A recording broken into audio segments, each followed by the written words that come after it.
All right, my friends, welcome back to Frogboy X1 Gaming. I'm Andrew, and I have some exciting news today. Well, some exciting and some sad news. So, AMD is officially going to take the wraps off of the 9070 XT and 9070 on February 28th. Of course, Froggy's going to watch that, and we're going to try to learn as much as we can about the new Radeon launch. So guys, stay tuned for that. Definitely we'll be talking about that. And now that we have more concrete, at least more concrete information as to when that is going to launch, now we can actually start, talking about it a little bit more and like trying to figure out some more stuff about this launch. And is AMD going to save us from the big bad NVIDIA? Man, I don't think so.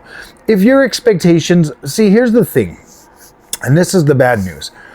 AMD is not bringing a 32 gigabyte 9070 XT to the market. Frank Azor from AMD on Twitter today confirmed that. Now, whether that happens at a later date, if it does happen or whatever, right now that is not the focus of AMD. AMD's focus with the 9070 XT is for the gaming market. This is a mid-range GPU, my friends, and that's what I don't understand. Like, yes, I feel like we go through this every cycle. Clearly, I've only been in this for one cycle now, and I remember last generation, before the 40 series cards came out and the AMD cards came out, there was all these hypes and rumors and all of this stuff that like the new Radeon GPUs were going to be faster than the 4090. They were going to be significantly better in ray tracing, and just all of these leaks and rumors and claims that didn't pan out. And so what happened is the 7000 series was very performant. It was very strong competition for the overall NVIDIA over the NVIDIA experience. Now, I bought multiple GPUs last generation, and I tested them all. I tested, like the 7800 XT against the 4070 Super. That card freaking 100% held its own, did exactly what it needed to do, and it still does to this day, and it is even still stronger than my 4070 Super. It is still a stronger card and a much better buy overall. Now, we can get into the whole thing about upscalers all you want, and here's my take on that. And I'm going to be completely honest with you guys. This is my take on it. I left consoles to come to PC clearly to sit here and bicker about freaking upscalers. No, this is something that NVIDIA invented with DLSS. In the 20 series GPUs, they invented DLSS. It was supposed to take the load off and give you more, but now it's become a point of sell that we are 100% dependent on these upscalers to give us this performance that we desire. Well, that's not exactly true with the AMD experience that I've had so far. Now, obviously the 4070 and the 4070 Super are 100% designed to compete with the 7800 XT. I mean, that's where that card slots in, and that's where it competes. Then you have your 4070 Ti and your 4070 Ti Super. Those cards are designed to compete with the GRE, the 7900 GRE, and the 7900 XT. And then you have your 4080 and your 7900 XTX that were competing. And I would say that the AMD cards held their own pretty well. And when you look at the overall performance of what you get from the AMD cards, and this is my own experience, is say I'm playing, let's just say Horizon Forbidden West, okay?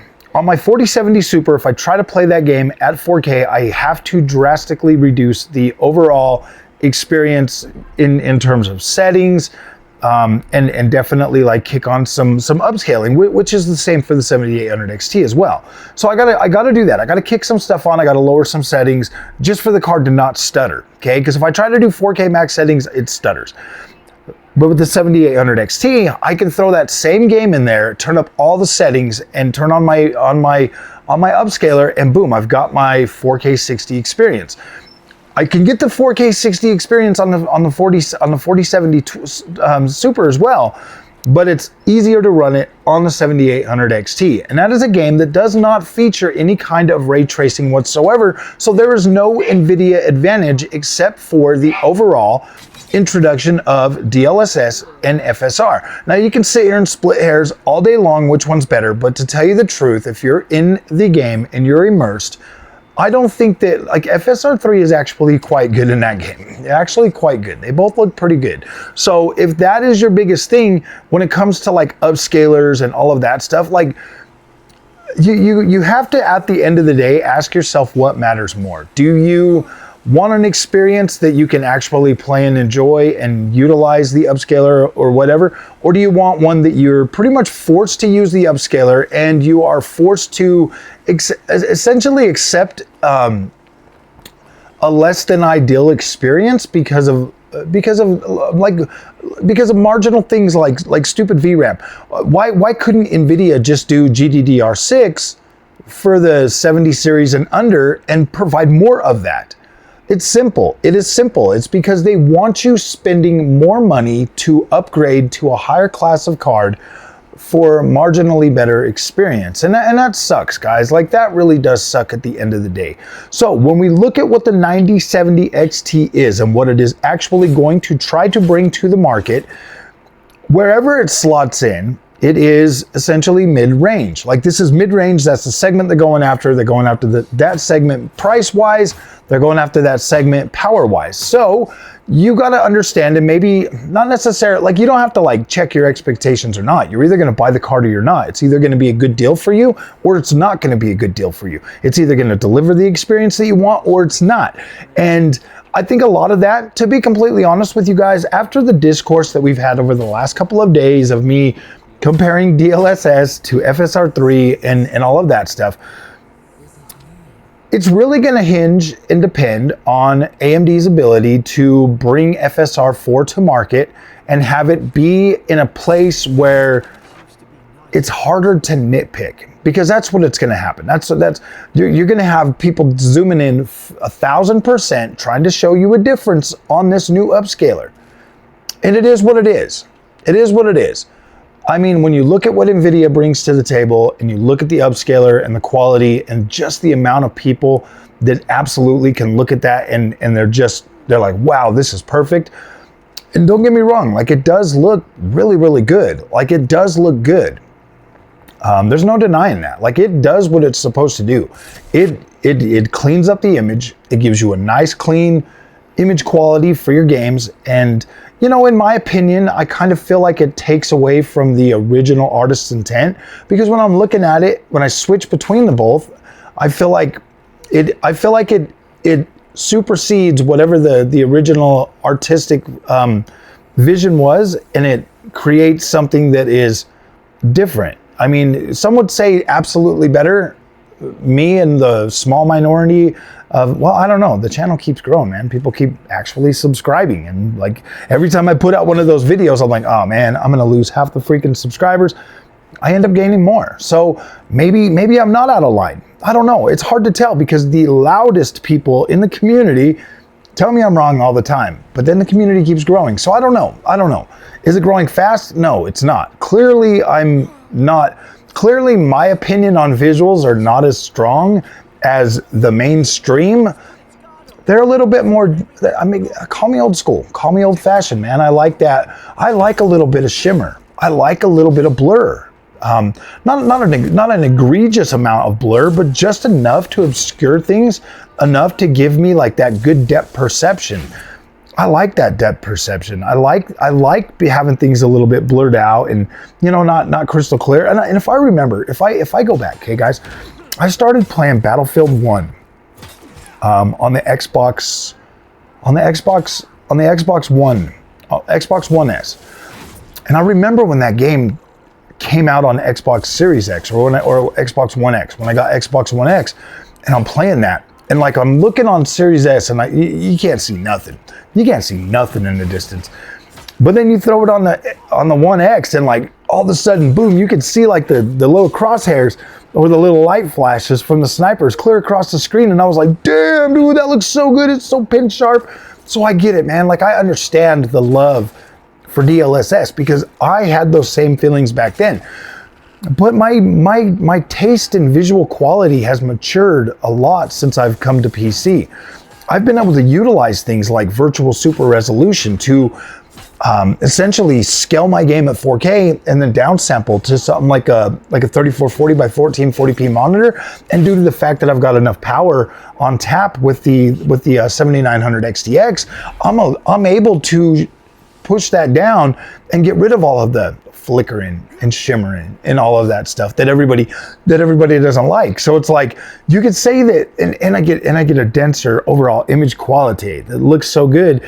And so when I hear people badmouth AMD all the time, I'm like, guys, if you just learn how to use the AMD GPUs and you buy the right card and use the right monitor and all of this stuff, man, it is a significantly better experience than you give it credit for. And that's all I'm saying.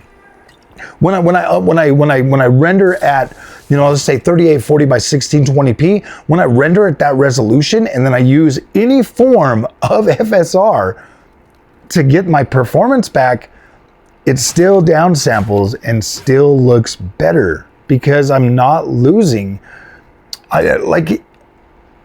FSR is not changing the image quality in any way. It is just simply upscaling it. It's not changing it, it's just upscaling it. Whereas DLSS is actually fundamentally changing it to an extent. Now, I get it, guys. 9070 XT has to compete in the upscaling. It does. It has to. It has to be better. And it has to provide a better ray tracing experience. It does. You've got plenty of games that are coming out, games like Indiana Jones and The Great Circle, literally not even giving you an option on AMD to use higher quality ray tracing. So when you look at that, yes, AMD needs to get better this generation with AMD, with ray tracing. I will concede that 100%. They have to be better. They have to. They have to do better, and it has to provide a better ray tracing experience. As far as the upscaler goes, I think FSR 3.1 is already pretty decent. I don't necessarily think it's necessary for it to have to be significantly better, but if it can clean up all the things that people complain about, then I think they would have a winner. I think it would be sufficient. Doesn't need to go all out and above like NVIDIA is. It just needs to be sufficient enough to, at the lower price range that you would pay for a 9070 XT, it just has to be sufficient enough for gamers to appreciate the image quality of their games. That's all. Because that's the overwhelming thing I hear from everybody complaining about it is, oh gosh, it shimmers and it's blurry and all of that. And it's like, dude, we kind of need a little bit of that stuff for depth perception. I like that. I do like that. So, all right, my friends, that is the good news. That is the bad news. No 32 gigabyte card. I guess the AI bros are gonna have to sit this one out, but that would be cool if they did bring one. But yeah, at the end of the day, a 256-bit bus, you don't really need that. You don't really need that much RAM. Yeah, I mean, it'd be fine, but it's too narrow. It's too narrow. It's too narrow. So, all right, guys, we'll see you in the next one. Thank you so much for watching.